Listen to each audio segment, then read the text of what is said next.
it's getting heavy, G. Smoking on my remedy, universe for my energy. Patience, gratitude, consciousness, I'm on another level, G. I proclaim this is truly the death of mediocrity. What's going on, party people? It's your boy, I know I just pressed record, but I get... Oh, yeah. All right. It is recording. Sheesh. I know this is coming out on a Thursday, and they usually come out on Wednesday, but I was going to have someone, and they had to cancel. But that's fine. We'll make do. There's a bunch of things that I wanted to talk about. Anyways, your boy's tired. Only because I got up early. Because when I record a podcast, I like to make sure I got my workout and everything in first, because I don't know what it is. And after you do a podcast, I just am tired, oddly tired after, no matter what, especially if I have a guest. I think it's the act of listening. Anyways, thank you for tuning in this week. I gotta say, I have been loving podcasting on these chairs. There's something about them that are just so comfortable. Huge plus to the motherfucking podcast. I love it. All right, so let's catch up before I dive in. I want to talk about values. Today, and that's going to be the big thing that I talk about. But let's talk about some of the things that I've been up to. I've been working on not only finishing Olympus Part 2. Olympus, the first one that's coming out on vinyl, is already done, but Olympus Part 2 is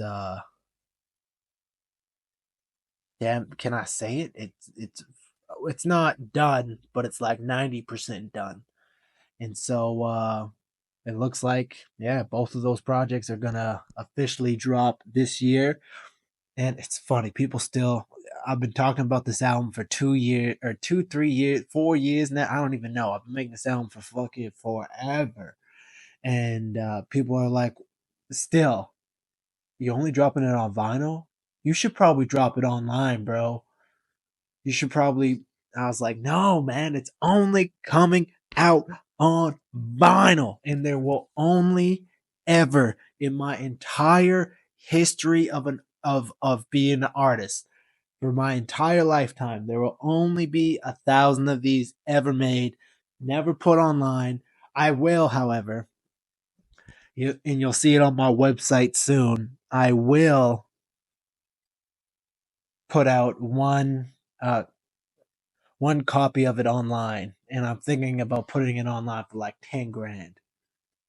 Just because, hey, if somebody really wants the digital version, that's what it's going to cost, because this project is only meant for vinyl.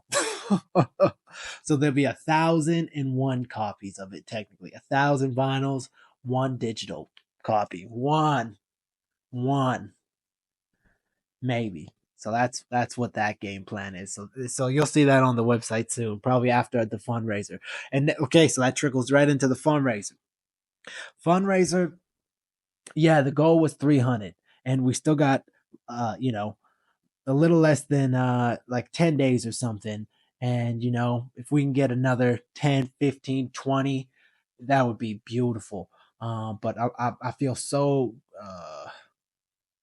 thankful and so gracious to everyone who's helped and wanted to help and who has bought a vinyl. Shout out to everyone who's bought a vinyl. Y'all are the real MVPs, baby. It's such an amazing thing. So many friends, families, and strangers have reached out and picked up a copy, or just straight up donated. Hey, here's just some cash. What you're doing is pretty cool. So that really has gone a long way. We still got about 10 days. There will still be vinyls available. Obviously, I'm getting a lot of them printed, and so when they'll be available. But the pre-order is something special. I'm really hooking the people who pre-order up too. So make sure you get the vinyls. 10 days left. Pick up the vinyl. It's for a good cause. Support my mama. She deserves it. She's great. She's awesome. So that's been really cool. And also, I'll talk about that in a second. But she's been helping me out getting sync placements for stuff. We'll talk about that in a second. Just while I'm still talking about the fundraiser. Shout out Brooke and Canvas. This Saturday, she's doing a tattoo fundraiser. I know my mom's hyped. She's getting a tattoo. She couldn't be more excited. But even just as an artist, it was really cool. She's taken some, she's got like Warrior and, there's a bunch of things you can choose from. It's a flash tattoo fundraiser. And, she's reinterpreted some of the lyrics and stuff. So, just even that is such a cool collaboration that's come about from this fundraiser as an artistic thing. That's just a really, cool and special thing that also translates into it. What's really cool is all of these things just so beautifully align with the vision of what I'm trying to do. Better art and healthier people will change the world. And it's just, it's so fulfilling to me. Are we going to hit our goal of 300 vinyls? God, I hope so. But, we'll probably sell less than that, but that's okay. Cause we still sold so many more than if we wouldn't have done this, So it's like, there's failure in that sense, but it has been so gratifying. Is that the right word? Because it's just so what I envision. It's like better art and healthier people will change the world. With art, you can do a lot of cool things, and just like, with the fasting and the everything, the workout videos, the healthier people part of better art and healthier people will change the world. It's just better art and healthier people will change the world. It really is what it is. It's amazing, and to see it come into fruition, and yeah, maybe these are small things, but small things add up, and it's cool to see people resonate with it. And I think over the course of the next decade, you know, as I spend my 30s really honed in on what this vision is, and what it really means to me and how I'm going to expand it. I'm looking forward to see what the next 10 years of my professional life anyways is going to look like.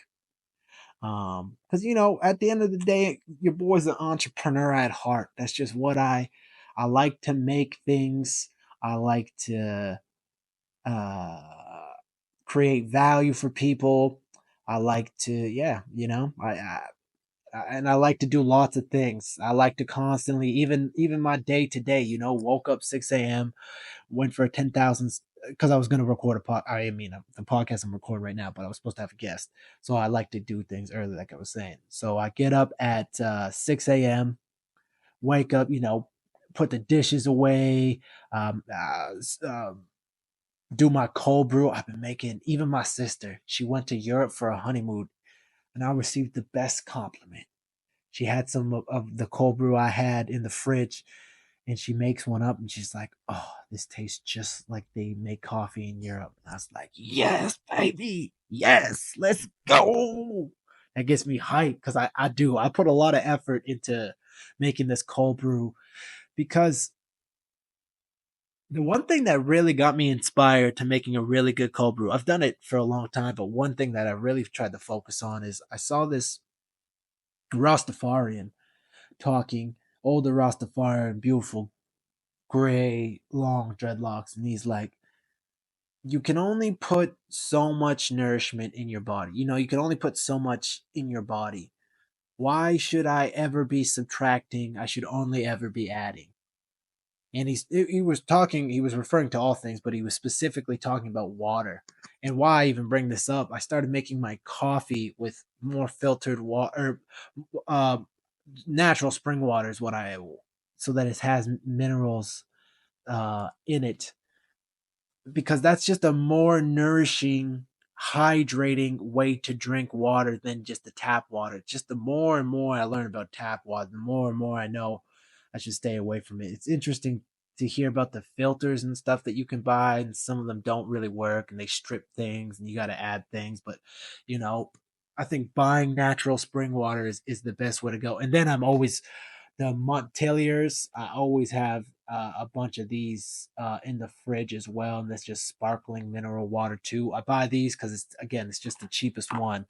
I'm always trying to find the best bang for my buck because I gotta be drinking. I drink 4 to 6 liters of water every day. So, and then I also make my coffee with that water. And then, man, the Lavaro, whatever that coffee brand is, the crema one. Oh my, it makes amazing coffee. So there's stuff I want to do in the coffee world, but we'll see when I get there. Damn, I've been freaking hopping around topics here. Tattoo, the vinyls. Um, yeah, make sure you pick up a vinyl. I think that's all. Oh, and then the Moon. Shout out the Moon. They're also doing a fundraiser event for me. So they've been collecting tips and stuff to add to the fundraiser, which is super awesome. Shout out Dave and Trish. They're the best. Shout out the Moon. It's the best. I love that place. Um, and so they're doing a fundraising event, I believe, with Sterling Scott, which is a amazing comedian from Edmonton here, who was on Canada's Got Talent and made it. He got the golden buzzer and made it pretty far in that challenge. But I've also done shows and stuff with him. So they're doing a event on the 30th, I believe, at 10 o'clock, and Sterling is going to be doing a set, and all the money is going to go into the fundraiser, which means a lot, a lot, a lot, a lot. So super cool. Can't wait to go and just get my laugh on. I love that place. I love those people, and I love comedy. If you know anything about me, I like to work out. I like to make music, and I love comedy, man. I love it, love it, love it, love it, love it. And I'm glad that I'm starting to know a lot more comedians and they're becoming friends because I just like that. It's just a fun place to be. But yeah, that's enough about the fundraiser for right now. Um, I want to talk about sync. Well, actually, and I think I talked about this last time. Little Wayne has a saying. He got interviewed by a dude, and he was basically saying, "Hey," the guy interviewing Little Wayne was like, "Hey, man, I downloaded a lot of your music illegally when I was a kid." And Little Wayne's like, "Oh yeah, that's just another song." He's like, "That's okay, man. There's always another song." And I was just like, "Yeah, man, that's a cool way to look at things. I like that kind of viewpoint. It's like, it's like it's like what does a rapper do? A rapper raps. A rapper makes rap songs. And what does Lil Wayne do? He raps. He makes lots of rap songs. Some of them good, some of them bad. It doesn't matter. But I also was watching these guys. They were two writers. I wish I knew their name. They were on a podcast, and they write for. I believe they wrote for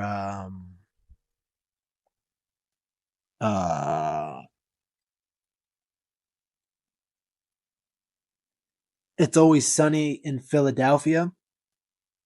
Um, with Danny DeVito, I believe is the dude's name. Anyways, for this very, very popular sitcom.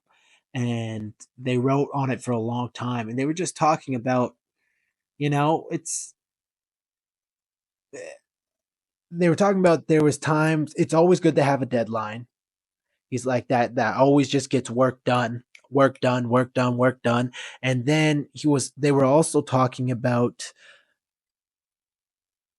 how, sometimes they spent a lot of time on an episode and it was shit, and sometimes they spent no time on an episode and it was great. And you never know how it's all going to come out in the end, and you never really know. And actually, I was also watching um Russell, the guy in Gladiator. Shit, he was on Joe Rogan. I'm gonna look it up while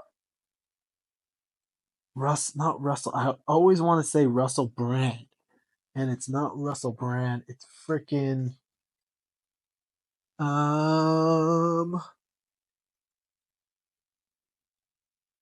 Let's see who it is. Oh,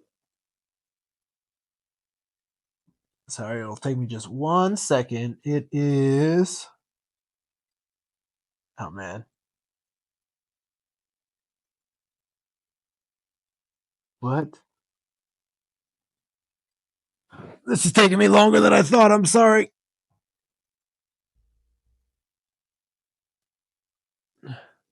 Russell Crowe. Oh my god, that took me forever. And my core is sore from my workout yesterday.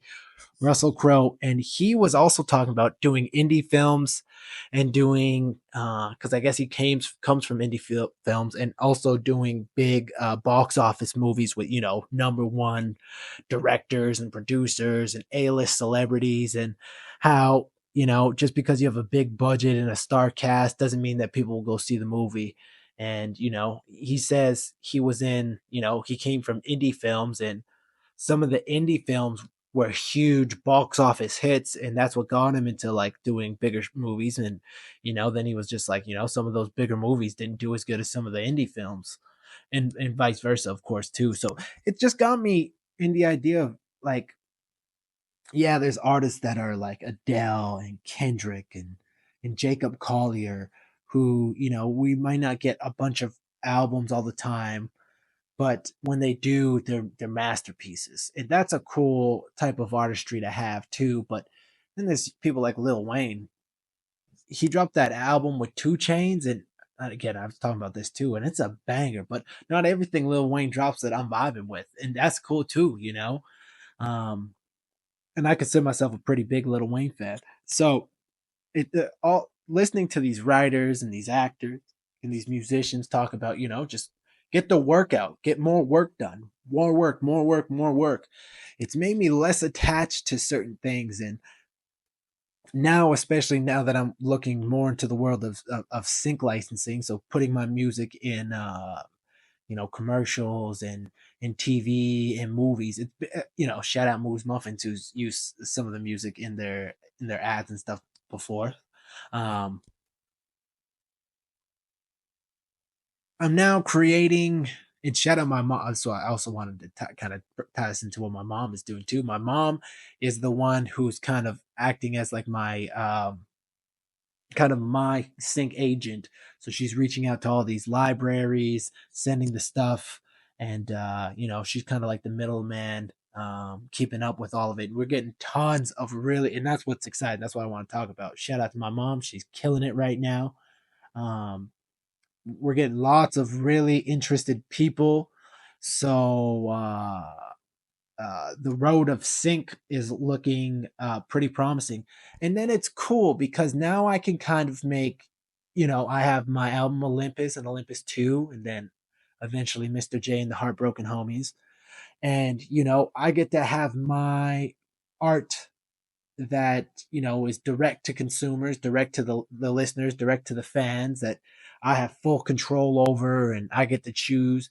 And then I got these sync things where it's like, we're looking for this, or we're looking for this exactly, or it's like, watch your language, don't reference things, um and all that kind of stuff.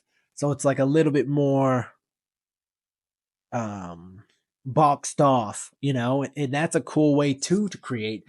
And I can be making things in both these worlds and never compromise my artistry, and just grow and develop, because that's one style of doing things and this is a different style of doing things. So I'm really really excited, and if you've known me, I've always wanted to get one of my things in a video game. So being in the sync world of TV, movies, and advertising, we're getting into that direction. I would also love to score a whole movie or do the track for a whole movie. Um, but again, baby steps, that would be a cool thing, if in my mid 30s, later 30s, to score a whole film thing would be phenomenal. I would have to upgrade my gear a little bit, in things like that. But um, that's why I think it's a little bit further down the road goal. But that's what we'll be working on. And that's just some kind of behind the scenes stuff. So if we get it, we're kind of working on some stuff right now with some companies, and we'll see what comes into fruition. And then that also leads me to what I wanted to talk about. I've been reading this book called Personal MBA. It's like this dude essentially wrote this book so that you didn't have to go to business school, but you could pick up all of the business lessons that a school would teach you. It's a very long book. And I have a podcast called The Worst University in Canada, I think is what the title is. And, I tried to go to business school and marketing and it went out and it just didn't work out. And then I got referenced this book by a homie. Really enjoying the book too. Lots of really cool things. They even had a second. I was really impressed with this book because, like, later in the book, like I'm more than halfway, they talk about taking care of yourself, getting the right food, exercising, getting sleep, prioritizing rest and work. I was like, damn, this is a mindful book. I like that shit. Or if you know anything about me, I like that shit.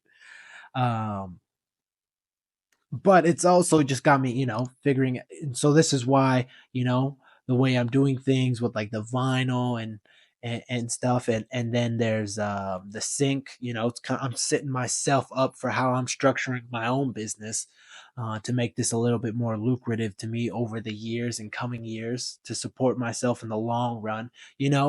I need to do things in the short run to make money, and then I need to kind of set myself in the long run too to get myself making money from the music as well.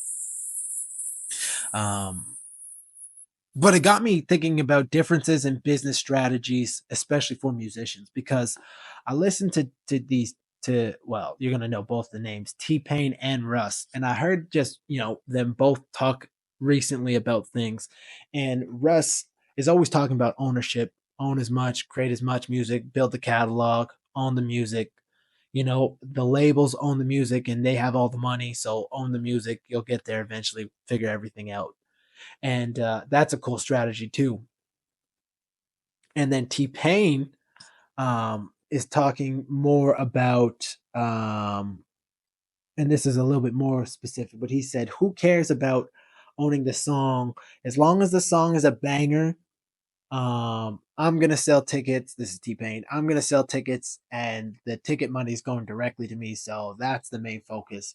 As long as the song's a banger and it's getting out there and it's getting listened to, who cares who owns it?" And he's mostly talking about when you use a sample, because a lot of the times when you use a sample, they want, especially if it's a prominent example or if it's a big sample.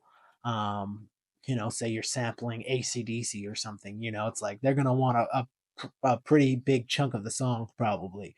I don't know specifically, but that's just you know. And he was saying, especially with labels and stuff, they take a big percentage of the song. So he's like, and it takes months for you to get that money. It's like if something's placed in something, it's usually later on you'll be getting paid from the royalties and such like that. So he's like, as long as I can make a banger, even if I got to use a sample, if they want to take 20, 30, 50%, give it to them. Who cares? The song's a banger. I'm going to sell tickets and make my money that way, anyways. My label and those guys can make the money off the song, and I can get my percentage too. And it's just a cool way to look at things. It's really, being an artist is being a business, and it's like you can structure how you make money to your strengths and your weaknesses and to what your resources are and what's available to you, and then build from there.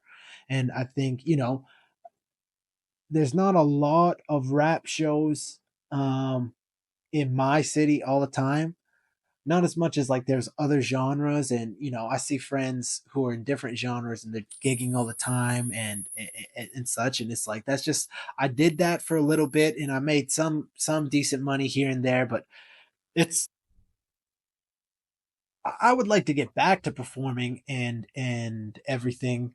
Um, But even now, one of the big things I'm focused on is designing a better stage show. Just not going out there and, well, as a musician, you go out there and you play your songs, but I just want to bring a show to make it more valuable so that I make more money for my time spent, but also that I can give more value to the audience as well. So that's a big thing too right now that I'm doing is working on a stage show. So yeah, that's a whole big thing right now. But that's catching up in my life right now. But a big thing that I wanted to talk about, I made a post about this the other day, and I've been spending a lot of time thinking about values, not value, but values. And especially because I've been spending a lot of time reflecting on what I want and how I want to invest my time and what's a good investment of my time and what things will look like moving forward, blah, blah, blah, blah, blah.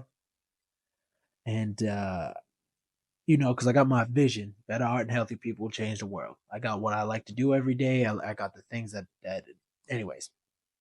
But then I was just reflecting on values. And I remember a long time ago, I took a life coaching course certification through a company I was working with at the time when I was training full time. And this guy made you write down a list of like 10 things that are your values. And it was kind of the first time I ever really thought about what I was doing, or in that sense, like values wise.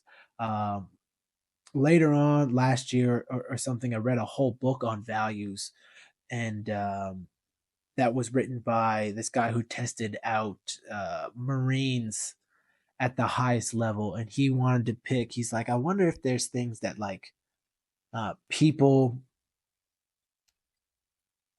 at this level all share. And what he kind of found was no. He's like, things that can be a disadvantage for others can be an advantage for somebody else. And things like um I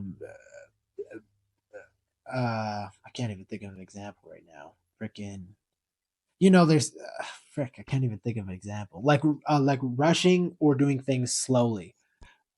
I'm kind of in the middle when it comes to that, because when I sit down to do something, I will sit down and do it until it's pretty much done.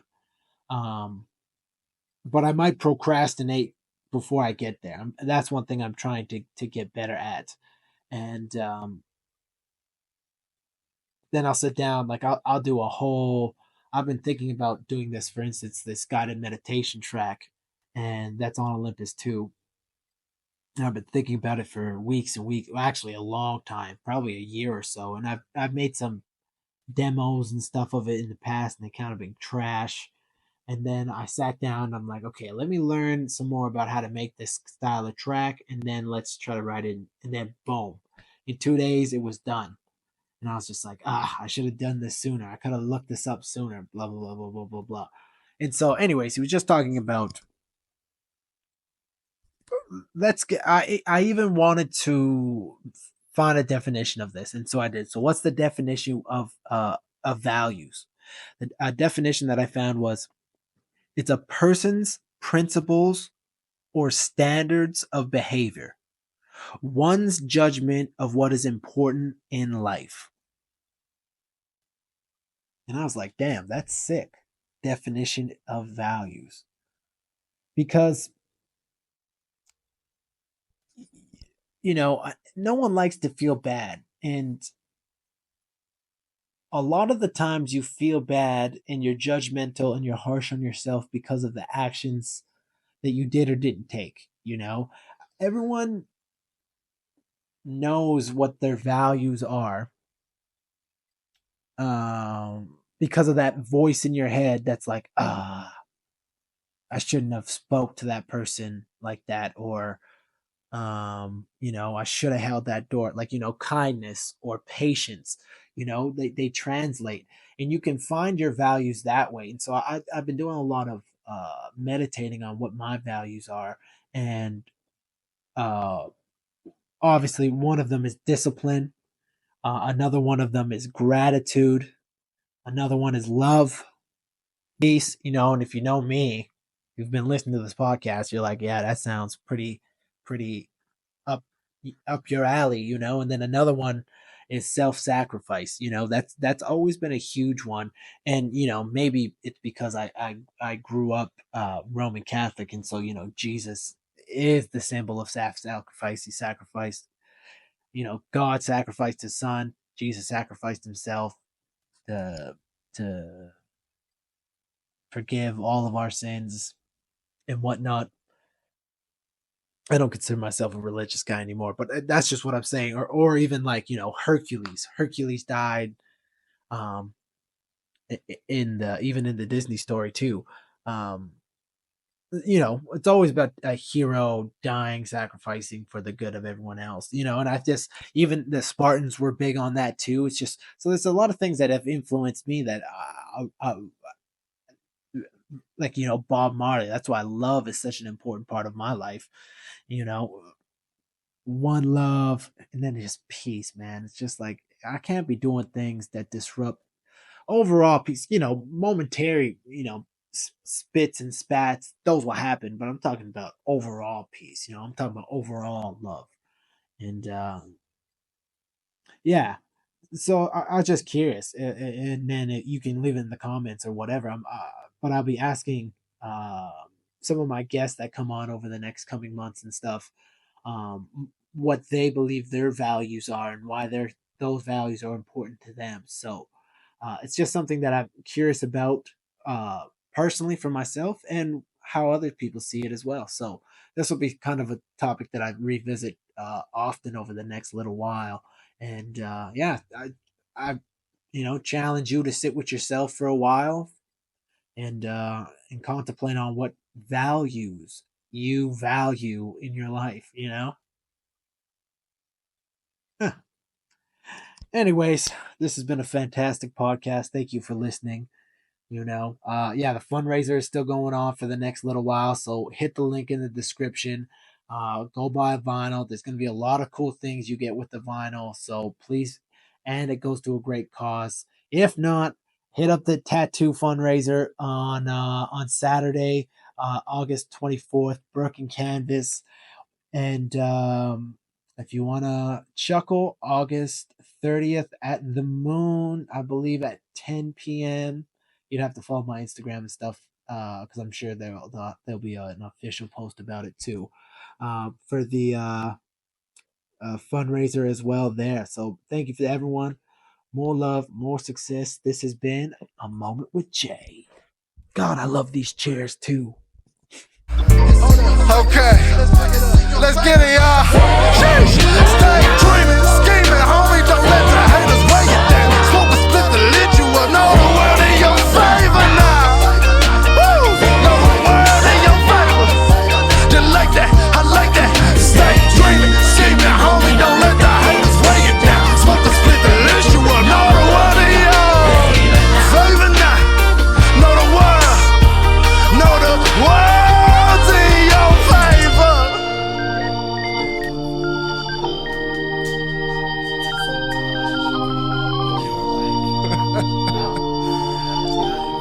I hope you know, with every darker night, there's a brighter day. Through the chaos, we'll be okay. Sending nothing but positive vibes your way. Love for always. Jay. Fly all over. It's just like, no, bro, that's crazy.